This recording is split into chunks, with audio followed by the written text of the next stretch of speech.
Hello and welcome to B2B Revenue Leaders. I'm your host, Dustin. Today, I'm joined by Harry Spaight, who is the founder of Selling with Dignity. And we're talking about basically how you don't have to sell your soul to be in sales. So we talk about Harry's early struggles when he realized his personality didn't really fit the typical sales mold, how to effectively follow up when you get ghosted, and how the focus on serving people and putting their interests ahead of yours is really the key to long-term sales success. Hey, Harry, welcome to the show. It's great to be here, Dustin. What's a good word? It's great to have you here. So we're going to talk about sales today and how it doesn't have to be sleazy and how, nice guys maybe don't finish last. So we can see behind you the whole Selling with Dignity book. But, as someone, I started out, I would say, as like a reluctant salesperson in my career, as I'm sure many of us do. Let's talk about that. Like how can people go into sales without, falling into that trap of being a salesperson? Oh my goodness, man, you really struck a chord. I started laughing there. Reluctant salesperson is a term I use quite a bit. The anti-salesperson, things along those lines. I got started in sales after I left mission work. I was completely servant-minded. So once I found out what selling in a corporate environment was, I went, but I was already pot committed, so to speak, if you play poker. And I knew I had to make this work. And long story short, I found out a way that you can serve others and sell without being pushy and gross. And I built a career out of that. So I'm happy to talk about it. Yeah, I think the without being pushy thing is key because like part of sales, a huge part of sales actually is following up and staying consistent and being there without being pushy. So I'm curious how you think through that because I think some people struggle with that, right? They're like, I don't want to follow up again and bug this person. It's so true. And I find this humorous, this conversation, because you just qualified the word pushy and following up for me. Because some people will view making a phone call or sending an email after a conversation as being pushy. So it's relative in the world. So my view is in order to sell our product or service, we have to follow up. We have to initiate conversations. We can't just wait for people to raise their hand. As much as I would love that to be the case, we have to initiate the conversation. So for servant-minded individuals, we do that tactfully and provide value and think of the other person whenever we're doing it. And people will see our intentions are good. So that's kind of the way my approach has been. Very non-self-serving, if that's a word. Mm-hmm. Yeah, no, absolutely. And I think the provide value one is like an interesting train to go down because a lot of people, marketers, sellers struggle with what that means, right? Like their boss will say, make sure you provide value. And they think, okay, I'm going to send them this random blog link, which is maybe not the best way to provide value. Right. So how do you think through that? Like, how do you figure out how you can actually provide value? So in a number of different ways. One is if you're just going one-to-one with a person, so let's just talk about that. You should know the person. You should research the person, find them on social media, find out what interests them, ask them about their business. And I think this is a huge mistake for many is that they find out someone's interested in their product and they go all in on their product or service and they ask very little about their business. Mm-hmm. So if someone said to you, Dustin, well, I just want to do video. I need some video for my business. You go, great. Here's my prices. This is what I do. We've got a great reputation. I'll give you references. I've been doing this for 19 years. And you've got this long story. And the person's like, what? It's like that guy talks way too much about themselves. And so we can push people away by talking about ourselves too much. So first thing is we want to ask them about their business. What led you to this path, right? Have you tried video before? And you start having a conversation about their business. Now they start to see you as a person that's there to serve and help versus someone who's after another commission or a dollar or something along those lines. Thoughts on that? Yeah, that's exactly actually what we do, which is funny. We do get that.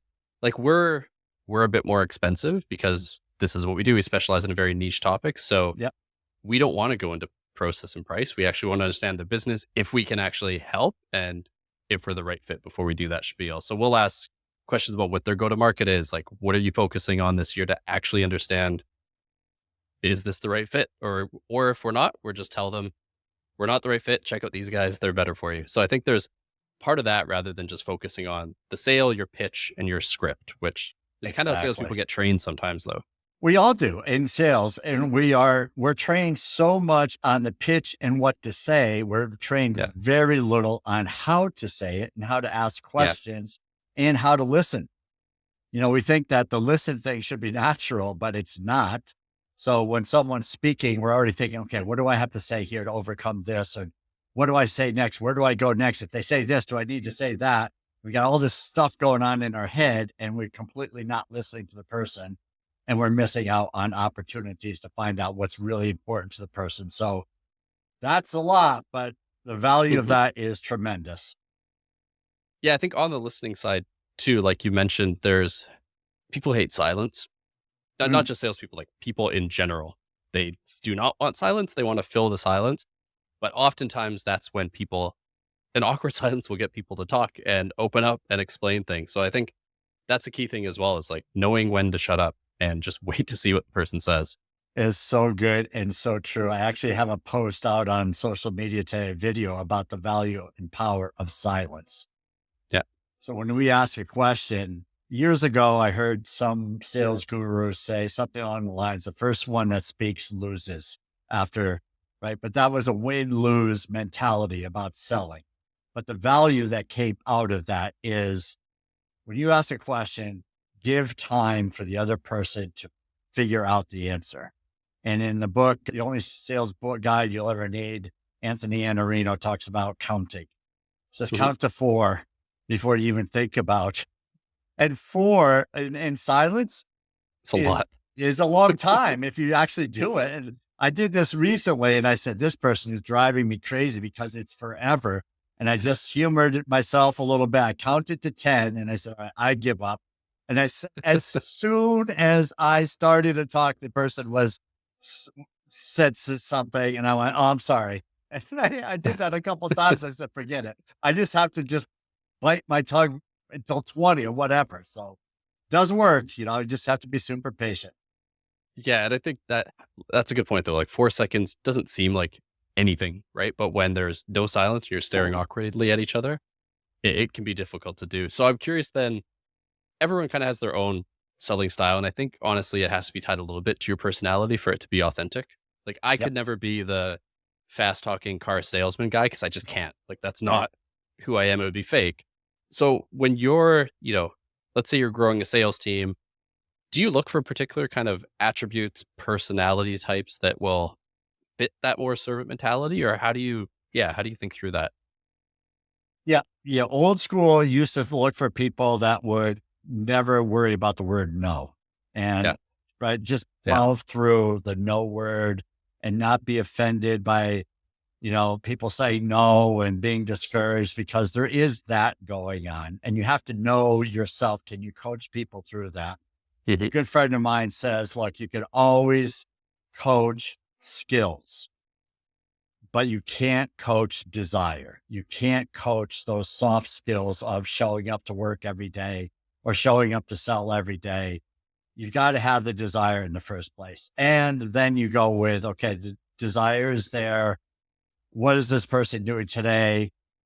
Can I coach them up and so forth? So yeah, the servant mindedness is huge, because ultimately it just becomes a transaction. If it isn't, it's one way. And that doesn't work in a lot of sales these days. Yeah. Does that make sense there? It does. Yeah, totally. And I think, I'm going to backtrack here a bit, actually. Yeah. The start of the conversation is, you mentioned when you started out in sales, you realized what corporate sales was, you realized, oh, this isn't for me. And then you made it for you, obviously, because you built a career in sales. Yeah. So I want to talk a little bit actually about that journey for other maybe reluctant salespeople. I'm curious, did you try to do the salesy thing and then realize, oh, I can't do this? Or what was that like? I couldn't do it. I mean, I tried, but I couldn't say the things. I mean, there are things like someone would say, you have to call now because the person said, end of the month was crisis time for businesses. So you had to have the business in by the end of the month. And it's like, the business is going to be there next month. We're not closing down. And this is me common sense thinking. right? It's Mhm. just, so it's all new to me. So trying to close business at the end of the month was just ridiculous for me. I said, I can't do it to myself. Yeah. But, I would call, and sometimes I had to call it because the manager was watching me. But it was just, I let him off the hook easily. Just how are things looking? It's the end of the month. We're just curious if you're going to make a decision like this. Is it going to happen this week, or do you feel like it's going to happen in a few days, next week, something along those lines? It was a very soft approach compared to people who would actually show up and wait in the lobby for someone to come out to try to close them. I mean, I could Yeah. never, ever do that. I tried to go once or twice to a lobby and wait. It's like, no, I'm embarrassed myself. I'm certainly not going to stick through this and, humiliate myself even more. So yeah, that's stuff Yeah. you learn. Yeah. That even if you do that, it's probably a one-time sale too, right? Like, because that isn't really a partnership. It's, the person realizes this person's waiting to ambush me, Oh yeah, try to totally. convince me to do something. Yeah, they come Yeah. out of their office, and they're like, "What are you doing here?" It's just, Yeah. but that's what they do. And that's what and they don't care. I'm very thin skinned that way. I want people to like me. I don't want people to look at me like, "What are you doing here?" Yeah. Right. So yeah. Yeah, it's funny. I had a similar thing. I started selling textbooks to university professors door to door, like Hmm. before ebooks were a thing. Yeah. And you could see that where they would say, "Oh, the publishing reps are all here," and they would shut their door. Oh yeah. They don't want to talk to us. So you get over like getting rejected then isn't a big deal. You kind of get used to it, which I think for people who are maybe trying to be nice sales guys or salespeople, that's hard for them is the rejection and the no. So I'm curious for you as well. You mentioned you wanted people to like you. Right. Was the continual rejection and no of sale more difficult then? Yeah. I mean, it's never easy. Some people say you get used to it, but you don't really get, it becomes easier, but you're Yeah. still questioning a little bit. Am I bothering the person? I still have these same thoughts that a newer person does, but I work through it and say, I'm here to serve. If they're not interested today, doesn't mean the end of the world. Get past it, make the call, send the email, send the text, get over it. Right. It's all Hmm. up here in my own head. The Yeah. person who is the potential buyer knows that you're selling something. As a business owner or in sales or marketing, they know this is what you do. And I used to have this conversation with salespeople all the time that struggled with this. It's like until they say you're calling too much, which will never happen with you, Yeah. keep going. Because some people calling once a week is too much. I Yeah. mean, I've had people would call several times a day, like maniacal on my team. And it's like, oh my God, I could never do what you do. Uh, but that's okay. Everyone's different, but you got to find your spot. Like you said, everyone's got to adjust to their personality, Dustin, which I thought was great. But yeah, that's the key is just recognize that you're serving and people expect it. And if you're servant minded, they're not going to be bugged with you. They're going to be Hmm. bugged with the people that are really annoying. And there's plenty of those people. I can almost say, trust me, it's not going to happen with you without even knowing, right? If you're thinking Yeah. those thoughts, Yeah. that's No, just been my exactly. experience anyway. Yeah. And I think, you kind of mentioned this here too, the follow up and, the persistence. And it was almost a little easier back in the day where calls were expected and people actually had offices and, Mm. to get a hold of people. And I know part of the answer to this is probably build the proper relationship where they don't ghost you as much. Sometimes that's easier said than done though. So I'm curious your thoughts there of like, it's really easy to ghost someone and ignore an email. I am guilty of it as a buyer as well. And I'm not doing it to be mean. I just have a bunch of things to do and I don't want to deal with it right now. So Yeah. I'm curious your thoughts on that, like how to unghost a prospect essentially. Yeah. I just love what you said because that makes you relatable. So when people are ghosting me, I Hmm. relate that I do the same thing. Yeah. When Yeah. it's just because I'm busy or I've got other things on my plate, whatever it is, which all ties into I'm busy, doesn't mean I'm not interested. So I've had situations where people say, I'm ready to roll, right? Ready to sign whatever it is I do. We're ready. Hmm. 6 months later, no joke, still chasing them down. I Yeah, I've don't been there. chase them down every day, but every couple of weeks, I'm sending a message. I'm finding them on social media, commenting on their posts. I'm not saying, hey, when are we getting together again? I'm just there. I know Hmm. that the time wasn't right. So they overpromise on the timing. And I'm just going to wait now until the time is right. And they come back. When they see you, they eventually say, Harry, we're really ready now. Yeah. I've been meaning to do this. So if you get that commitment that goes to, don't become annoying, just be visible. And that typically works. Yeah. It, What's your thought on that, Dustin? yeah. I mean, so I do marketing and sales. So I went from sales to marketing. Now I'm doing both, which is kind of fun. Hmm. And that's what we do in marketing, right? Like you go to a website, those ads are going to follow you all over the internet. They're not going to be super annoying, but we just want you to know we're there so that we're Yep, top of mind. So it's kind of a exactly. similar thing from a salesperson. And I do think that a lot of good salespeople now, you just said this actually, know how to market themselves as well. Like they have a little bit of visibility in front of their audience. They're trusted kind of organically because of content they produce or relationships they have. So I'm curious how you think through that as well for salespeople. Like, Yeah. how important is marketing themselves? Love the question. A friend of mine said this a few years ago. It did not dawn on me. I used to think that sales and marketing were like two Yeah, opposite sometimes they are. people, right? And they are in a lot of places. And that was kind of my background. You use marketing people, get out on the front line, see what it's really like. Yeah. I said all those dumb things. And so then I go to this conference and a person who I'm friends with was speaking and he said, I believe in marketing where you're combining sales with marketing. And I went, oh my goodness. And then I started reading and learning about branding and what Jeff Bezos says that what people say about you when you're not in the room is your brand. Yeah. Totally changed my thinking. And I went all in on personal branding and marketing for myself through social media. And I believe salespeople miss this huge opportunity they complain that the website isn't good enough. And it's like, you're not even using free media. It's Yeah. free, folks. You can build all kinds of trust and show people who you really are, and you're not using it. So big mistake, shame on you. And salespeople need to come around to that. And marketers, who are doing that, just learn to ask for the business. Right? Have Yeah. the call to action where it's not just where you continue to provide all kinds of value, do the 4-to-1 thing where Gary Vee talks about. I don't know if you're a fan of his, but I love you know, every 20% of the time you can kind of make an ask or whatever that percentage is, but don't forget to Yeah. make an ask. Yeah. I mean, on the marketing side too, like you said, there's a lot they can learn from sales as well.